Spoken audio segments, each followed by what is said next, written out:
When we last left our heroes, they had just finished facing off against a false Hydra, and they were now heading towards the capital of the kingdom to get some information they needed for the main questline. So the gist of this campaign was that the continent was ruled by an evil overlord known as the Valorian Lord. The party, in order to defeat the Valorian Lord, was trying to gather 6 magic items known as the Dragon Fangs, which got more powerful the more of them you owned, until you basically became gods when you got all 6. The party currently had 2 of the fangs already. While the party was on the road traveling to the city, they saw a cart passing by, except they also noticed a hand hanging out of the back of the cart. So they stopped their cart and talked to the man. "Hello, good sir." "Hi? What brings you out to this road?" "Oh, you know, traveling." "Traveling?"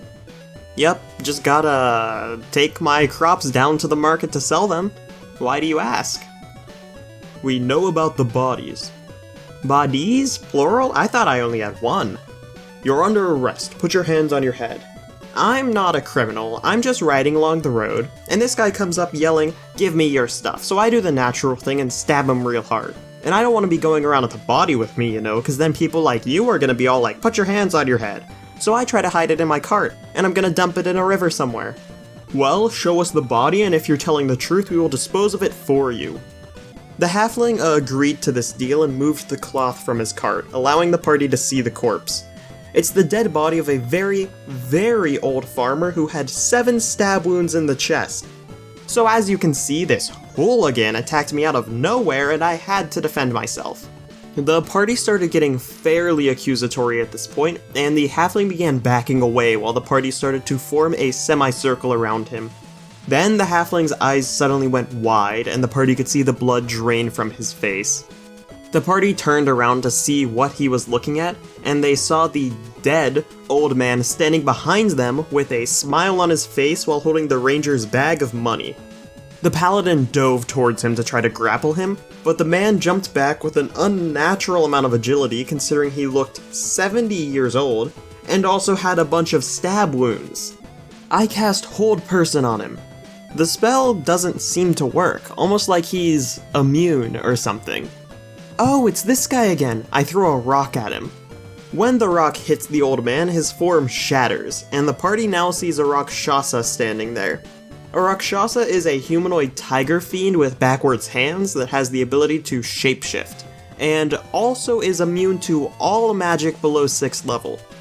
So you guys have fun killing that guy who just stabbed me while I was traveling along the road with my cart. He's the real criminal here. Catch you on the flip side. The Rakshasa then teleports out of there, taking most of the ranger's money with him. At this point, the party just lets the halfling go, and they keep traveling towards the capital. One thing that I didn't mention last episode is that after the party had killed the Westbound Imperium soldiers, they had found a letter that read, "We are moving up the plan. Destroy the village tonight, and in the morning you will leave to go to the Temple of the Oracle.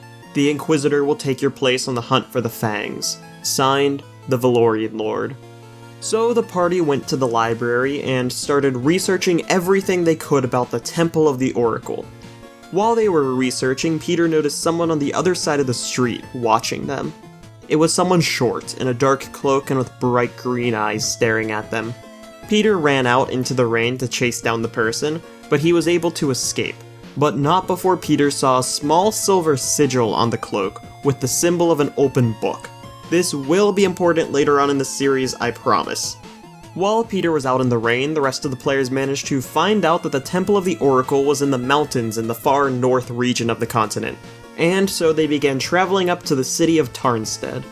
While they were traveling, they used the sending spell to send a message to a bard NPC they knew named Harvey. Harvey was an NPC that on the surface just seemed like a normal musician traveling around the continent, but he seemed to know way more information than he should. He was actually the person who told the players about the Fangs in the first session. So the party sent him a message asking him to meet up with them, but they didn't hear any response, so they just kept traveling. Eventually, they arrived in the large, snowy city of Tarnstead, and when they entered the main square, they noticed that there was an effigy hanging of the Valorian Lord hanging from a statue in the center of the area. This was particularly notable because up until this point, it seems like most cities and towns they'd been to actually seemed to like the Valorian Lord, so the party was pretty excited to find people that didn't like him. That evening, Harvey the Bard showed up at the tavern the party was at and asked them for help with something. A few years ago, a pirate ship stole a magic item from him, and he wanted the party to get it back for him. The party agreed to this, and the next morning they got onto the boat that Harvey had hired and started sailing towards the pirates. However, after a day of travel, the boat's captain sailed into a portal to the Astral Sea, which is basically like a plane that connects the material plane to other planes, and also it kinda just looks like space. Eventually, the party could see a massive ship looming far in the distance. Please tell me that isn't the ship we need to board? Well, it certainly looks like it's the ship we're sailing towards. Shit. Well, at least it doesn't have tentacles.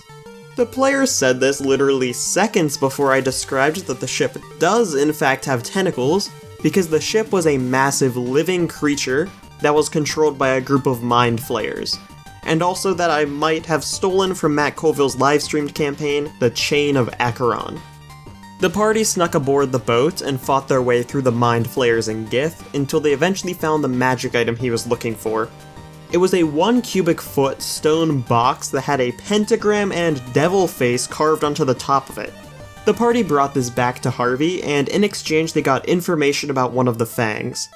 Rot is one of the most powerful of the fangs, because at its base, before adding on the extra abilities gained from having multiple fangs, it's a Vorpal longsword. This is a bit of a problem for you at the moment because it's currently in the possession of the Valorian Lord.